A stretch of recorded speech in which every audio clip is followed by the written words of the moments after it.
അസ്സലാമു അലൈക്കും.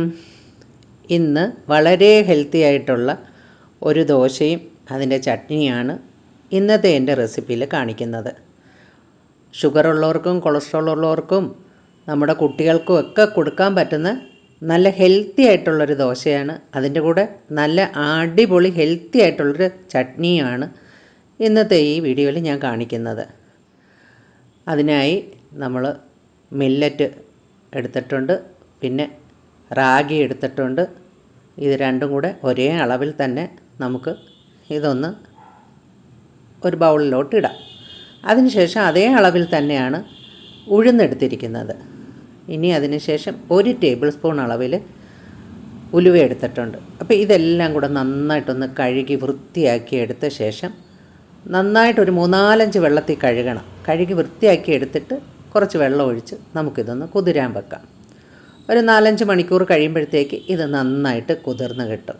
അതിന് ശേഷം വേണം നമുക്കിത് അരച്ചെടുക്കാൻ. അപ്പോൾ ഒരു മിക്സിയുടെ ജാറിലോട്ടിട്ട് നന്നായിട്ട് തന്നെ അരച്ചെടുക്കണം. ഈ മില്ലറ്റൊക്കെ ആയതുകൊണ്ട് തന്നെ ഒട്ടും തന്നെ തരി പാടില്ല. അപ്പോൾ നമുക്ക് ദോശയൊക്കെ തിന്നുമ്പോൾ നമുക്കതിൻ്റെ ഉമിയൊക്കെ കടിക്കുന്ന കണക്ക് തോന്നും. അപ്പോൾ നന്നായിട്ട് തന്നെ അരച്ചെടുക്കണം. അങ്ങനെ ഞാനിത് നന്നായിട്ട് അരച്ചെടുത്തിട്ടുണ്ട്. ഇനി നമുക്ക് ഇതൊന്ന് പുളിപ്പിക്കാനായിട്ട് വെക്കാം. അപ്പം ഞാനിതിപ്പം രാവിലെ വെള്ളത്തിൽ ഇട്ടതിന് ശേഷം വൈകിട്ടാണ് അരച്ച് വെക്കുന്നത്.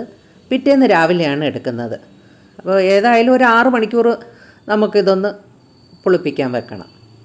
അതിന് ശേഷം നമുക്ക് ഇതെടുത്തിട്ട് അതിലേക്ക് നമുക്ക് ആവശ്യത്തിന് ഉപ്പിട്ട് കൊടുക്കാം. അതിനുശേഷം നന്നായിട്ട് ഇളക്കി യോജിപ്പിച്ചെടുക്കാം. എന്നിട്ട് ഇതങ്ങോട്ടൊന്ന് മാറ്റി വെക്കാം.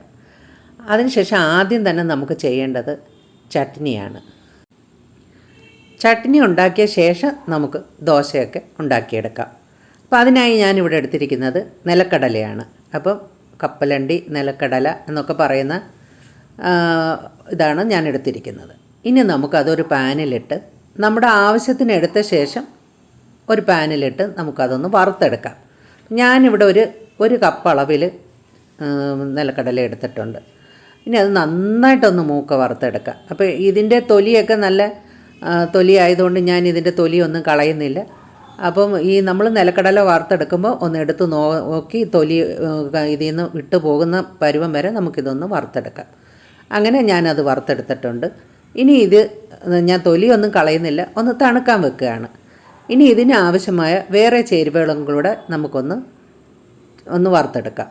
അതിനായി ഒരു 2-3 ഉള്ളി, 3-4 വെളുത്തുള്ളി, പിന്നെ ഒരു കഷ്ണം ഇഞ്ചി, 2-3 വറ്റൽമുളക്, ഒരു പച്ചമുളക്, ഇത്രയും നമുക്ക് ആ എണ്ണയ്ക്കകത്തിട്ടൊന്ന് വഴറ്റിയെടുക്കാം. ചെറുതീയിലിട്ട് വേണം ഇതെല്ലാം ചെയ്യാൻ, ഇല്ലെങ്കിൽ കരിഞ്ഞു പോകും. അപ്പോൾ കപ്പലണ്ടി വറുക്കുമ്പോൾ ഒരു മീഡിയം ഫ്ലെയിമിലിട്ട് നമുക്ക് വറുത്തെടുക്കാം. ബാക്കിയൊക്കെ നമുക്കൊരു ചെറുതീയിലിട്ടോ മീഡിയം ഫ്ലെയിമിലിട്ടോ തീ കുറച്ചും കൂട്ടിയൊക്കെ നമുക്കിതൊന്ന് വറുത്തെടുക്കാം. ചട്ടിയുടെ ചൂടനുസരിച്ച് നമുക്കിതൊന്ന് വറുത്തെടുക്കാവുന്നതാണ്. അപ്പം നന്നായിട്ട് ഇതൊന്ന് മൂക്ക് വറുത്തെടുക്കണം. എങ്കിലാണ് നമുക്ക് ഈ ചട്നിക്ക് നല്ല ടേസ്റ്റ് കിട്ടുന്നത്.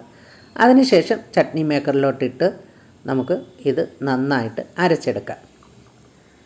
അപ്പോൾ ആവശ്യമുള്ള ചട്നിക്ക് ആവശ്യമായിട്ടുള്ള എല്ലാ ചേരുവകളും ഈ മിക്സിയുടെ ജാറിലോട്ട് ഇട്ട് കൊടുക്കുക. അതിനുശേഷം ആവശ്യത്തിന് ഉപ്പൂടെ ചേർക്കാം. ഞാനിവിടെ കല്ലുപ്പാണ് ചേർക്കുന്നത്. പൊടിയുപ്പ് ഉള്ളവർക്ക് അത് ചേർക്കാവുന്നതാണ്.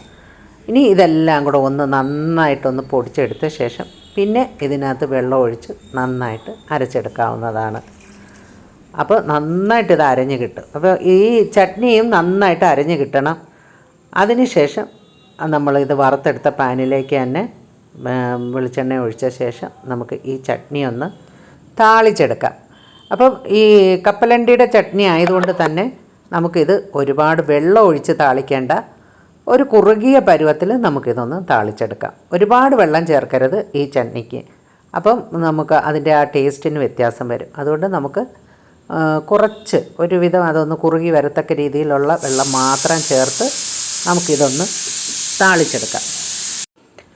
അപ്പോൾ ഈ സമയത്ത് ഉപ്പൊക്കെ നോക്കിയ ശേഷം ഉപ്പ് വേണമെങ്കിൽ ചേർത്ത് കൊടുക്കാം, അല്ലെങ്കിൽ കറക്റ്റാണെന്നുണ്ടെങ്കിൽ നമുക്ക് ഇത് അടുപ്പിൽ നിന്ന് വാങ്ങാവുന്നതാണ്. അപ്പോൾ ഇത് നമ്മൾ ചട്നി ഒരുപാട് തിളക്കുകയൊന്നും ചെയ്യരുത്. ഒന്ന് പതഞ്ഞ് വരുമ്പോഴത്തേക്ക് നമുക്കിത് അടുപ്പിൽ നിന്ന് മാറ്റാം.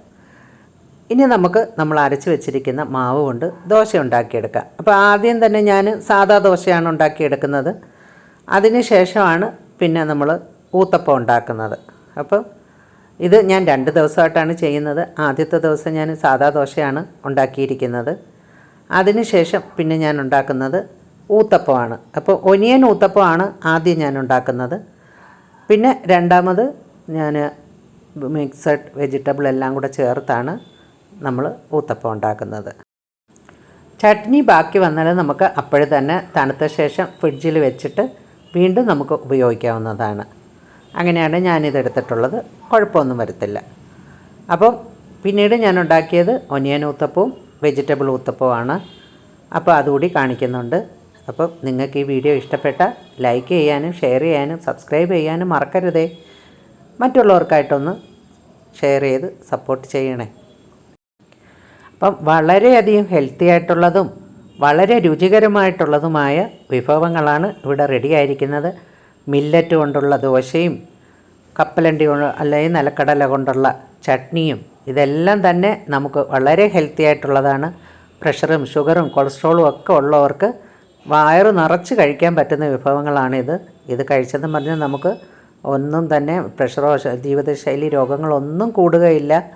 അതുകൊണ്ട് വിഷമിക്കുകയും വേണ്ട. അപ്പം നമുക്ക് വയറ് നിറച്ച് കഴിക്കാൻ പറ്റുന്ന 2 വിഭവങ്ങളാണ് ഇവിടെ റെഡിയാക്കിയിരിക്കുന്നത്. അപ്പം നമുക്ക് ഈ ചട്നി സാധാ ഇഡ്ഡലിയുടെ കൂടെ ദോശയുടെ കൂടെ ഒക്കെ നമുക്ക് കഴിക്കാവുന്നതാണ്. അപ്പോൾ ഇനിയൊരു വീഡിയോ ആയിട്ട് കാണുന്നവരെ ബൈ.